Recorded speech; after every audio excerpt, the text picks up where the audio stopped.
예전에 목사님들이 이런 말을 하시는 것을 들은 적이 있습니다.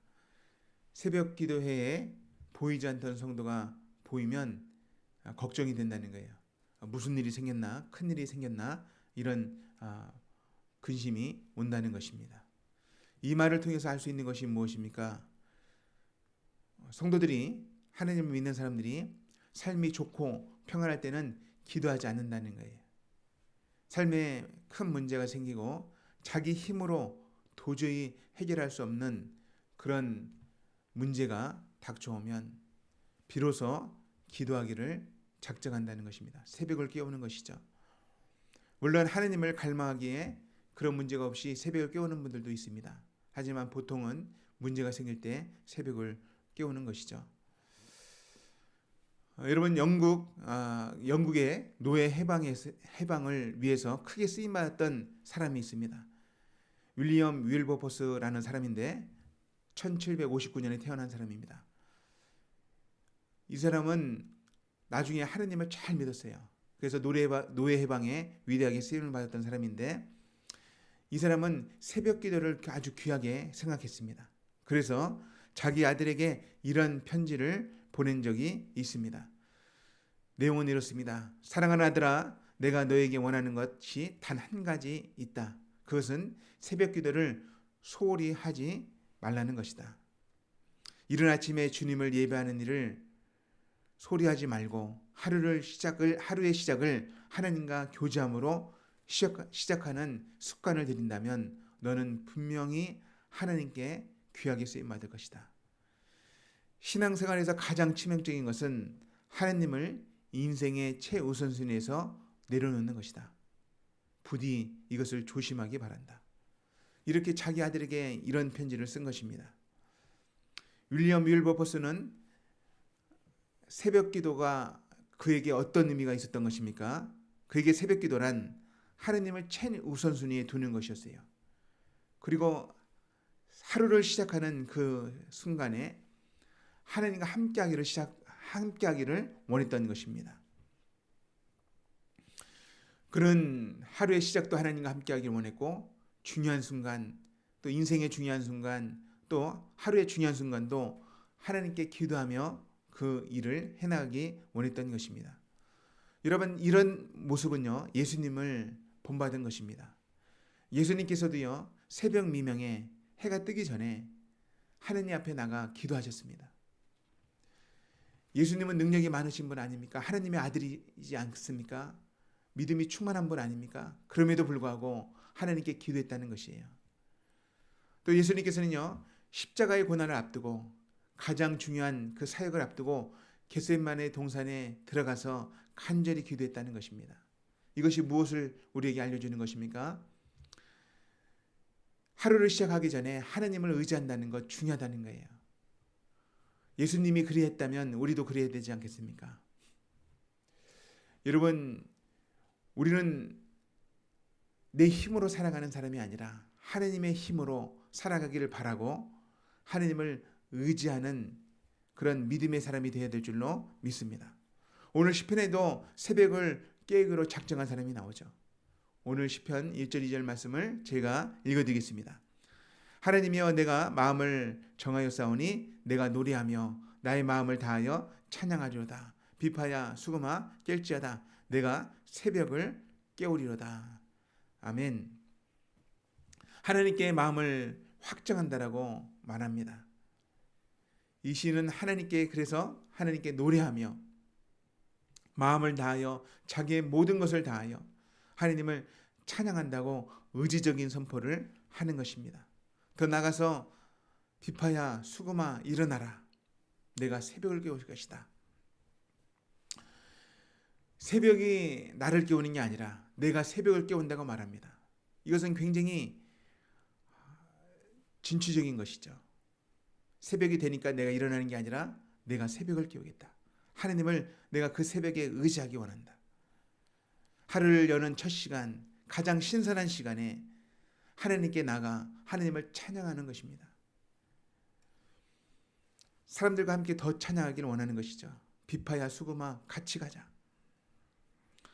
이렇게 마음이 확정한 사람, 이렇게 하나님께 찬양하기 원하는 이 사람의 이름은 다윗입니다. 지금 현재 다윗의 상황은 좋지 않아요. 그렇기 때문에 하나님을 더 의지하는 것입니다. 의지적으로 하나님께 믿음의 발걸음을 옮기는 것입니다. 여러분, 다윗의 시를 통해서 우리가 알 수 있는 것은요, 마음을 정하는 게 중요해요. 내가 새벽을 깨우겠다. 이 앞서서 내가 마음을 하나님께 완전히 정하는 거예요. 하나님만을 의지하겠습니다. 여러분, 이렇게 마음을 정할 때 의지적인 행동이 나오는 것입니다. 다니엘도 어릴 때에 하나님께 뜻을 정하고 마음을 정했습니다. 그래서 그가 했던 행동이 무엇입니까?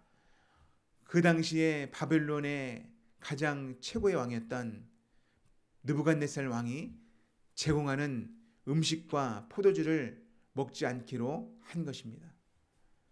음식과 포도주로 자기를 더럽히지 않기로 결정한 거예요. 놀랍게도 그 일이 허락되어졌고 그는 이 일을 통하여 하나님께 놀라운 지혜를 받았습니다. 하나님께서 모든 학문을 깨달을 수 있는 지혜를 주시고 더 나아가서 환상과 꿈을 깨닫게 하는 은혜를 주셨습니다. 그래서 그 당시에 자기와 학문을 같이 했던 다른 뭇 소년들보다 10배나 뛰어났다고 성경은 말하고 있습니다. 하나님을 의지하는 그 사람, 하나님께서 보고 계시고 그 사람을 찾고 계시죠. 지금 이 시대도 마찬가지입니다. 여러분, 우리도 하나님만 의지하기로 마음을 정해야 됩니다. 이것이 첫 번째 우리가 해야 될 일이에요. 하나님을 의지하기로 마음을 확정하시기 바랍니다. 그리고 오늘 이 새벽에 하나님을 의지하지 않고 다른 것을 의지하는 것이 있는지, 내가 오히려 다른 것을 의지하고 있다면 그것을 내려놔야 합니다. 그때 하나님의 은혜가 우리 인생 가운데 임할 줄로 믿습니다. 다윗은 이제 하나님께 감사하고 하나님께 찬양하며 나갑니다. 하나님을 찬양하기 시작하는 것이죠. 3절부터 5절 말씀까지 제가 읽어드립니다. 여호와여, 내가 만민 중에서 주께 감사하고 문나라 중에서 주를 찬양하오리니 주의 인자심이 하늘보다 높으시며 주의 진실은 궁창에까지 이르나이다. 하느님이여, 주는 하늘 위에 높이 들리시며 주의 영광이 온 땅에서 높임 받으시기를 원하나이다. 아멘. 다윗은 모든 사람들 앞에서 하나님께 감사하기 시작합니다. 그리고 모든 나라 가운데서 찬양하기 원한다고 말하는 것이죠. 하나님의 사랑이 얼마나 큰지 그는 고백합니다. 하늘보다 높으신 하나님의 사랑, 측량할 수 없는 사랑, 그 사랑을 말하는 거예요. 하나님의 이름이 하늘 위에 높이 들림을 받으시기를 원하는 것입니다. 하느님 아버지의 이름이 영광 받으시기를 원합니다. 하나님의 영광이 온 땅 가운데 높임 받으시기 원합니다. 온전히 찬양하고 있는 것이죠. 다윗의 이 찬양의 모습에서 그가 얼마나 하나님을 자랑하는가, 그가 하나님을 부끄러워하지 않고 하나님을 찬양하고 자랑하고 있다는 것을 우리가 알 수 있습니다. 여러분, 로마서에 보면 내가 복음을 부끄러워하지 않으니 이 복음은 모든 믿는 자에게 구원을 주시는 하나님의 능력이 됨이라, 이런 말씀이 있습니다. 여러분, 하나님을 자랑하는 사람이 됩시다. 하나님을 자랑합시다. 복음을 자랑합시다. 예수 그리스도의 십자가를 자랑합시다. 그분을 그리고 찬양합시다. 나를 구원하신 그분을 알립시다. 여러분, 마음을 정해서 하나님을 의지할 때 나오는 것이 그분이 내 인생 가운데 행하신 놀라운 일이에요. 그분이 나를 구원하신 그 일입니다. 그분을 찬양하고 그분을 자랑하다 보면 내 인생의 문제는 사라지고 그분의 은혜로 충만히 채워질 줄로 믿습니다. 여러분, 늦은 밤이나 힘이 없을 때에도 하나님을 마음을 다하여 찬양하면 힘이 생기는 거예요. 하나님이 그걸 기뻐한다는 것입니다. 한번 해보시기 바랍니다. 골방에 들어가서 하느님 아버지, 내가 하나님의 이름을 높이 찬양합니다. 하나님 홀로 영광 받으십시오. 이 고백을 계속 해보시기 바랍니다. 그러면 없던 힘이 생기고 다시 내 마음에 믿음이 생길 줄로 믿습니다. 여러분, 다윗은요 문제가 없어서 찬양하는 게 아니에요. 문제가 있지만 하느님이 찬양받으시기 합당하신 분이기 때문에 찬양하며 나가는 것입니다. 이제 그는요, 하느님의 말씀을 의지하여 하느님을 붙잡습니다. 6절부터 주께서 사랑하시는 자들을 건지시기 위하여 우리에게 응답하사 오른손으로 구원하소서. 그가 이제 뭐라고 말하는 것입니까? 구원해달라고 하느님의 말씀을 의지하여 나가는 것입니다. 7절부터 그는 하느님께서 말씀하신 것을 붙잡습니다. 7절, 하느님이 그의 성소에서 말씀하시되, 다윗 시대에는 성전이 아니라 성소죠. 성막입니다. 그때 하나님께서 말씀하신 것을 그는 기억하는 것입니다. 내가 기뻐하리라. 내가 세겜을 나누며 숫꽃 골짜기를 측량하리라. 길랏도 내 것이요 므낫세도 내 것이요 에브라임도 내 머리에 투구요 유다는 내 귀이다. 모압은 내 목욕통이라. 에돔에는 내 신발을 벗어 던질 것이며 블레셋 위에 내가 외치리라 하셨도다. 하나님께서 하신 그 말씀, 모든 것이 하나님의 것입니다. 그러니 도와줄 수 있는 분도, 사방의 우겹산을 당하여도 도와줄 수 있는 분도 그 모든 것을 주관하시는 하나님이라는 것을 확신하는 거예요.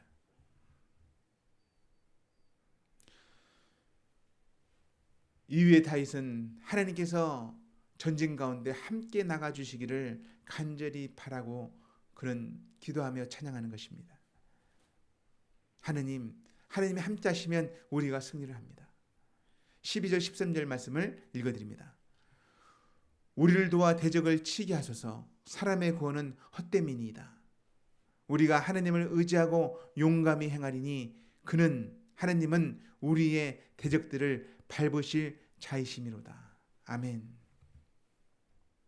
여러분, 인생의 궁극적인 승리를 주시는 분은 하나님이라는 것을 기억합시다. 예레미야는 사람을 의지하는 사람과 하나님을 의지하는 사람의 결과가 어떤지, 결말이 어떤지 이렇게 표현했습니다. 제가 읽어드리겠습니다. 예레미야 17장 5절부터 11절 말씀입니다. 여호와께서 이와 같이 말씀하시니라. 무릇 사람을 믿으며 육신으로 그의 힘을 삼고 마음이 여호와에게서 떠난 그 사람은 저주를 받을 것이라. 그는 사막의 떨기나무 같아서 좋은 일이 오는 것을 보지 못하고 광야 건조한 곳 건건한 땅 사람이 살지 않는 땅에 살리라. 그러나 무릇 여호와를 의지하며 여호와를 의뢰하는 그 사람은 복을 받을 것이라. 그는 물가에 심겨진 나무가 그 뿌리를 강변에 뻗치고 더위가 올지라도 두려워하지 아니하며 그 입이 청청하며 가무는 해에도 걱정이 없고 결실이 그치지 아니함 같으리라. 아멘. 사람을 의지하는 사람은 결국은 망하게 될 것입니다. 아무런 열매를 맺지 못합니다. 다른 것을 의지하는 사람은 아무런 열매를 맺지 못합니다. 하지만 하나님을 의지하는 사람은 가무는 해에도 걱정할 필요가 없습니다. 하나님께서 반드시 열매를 주십니다.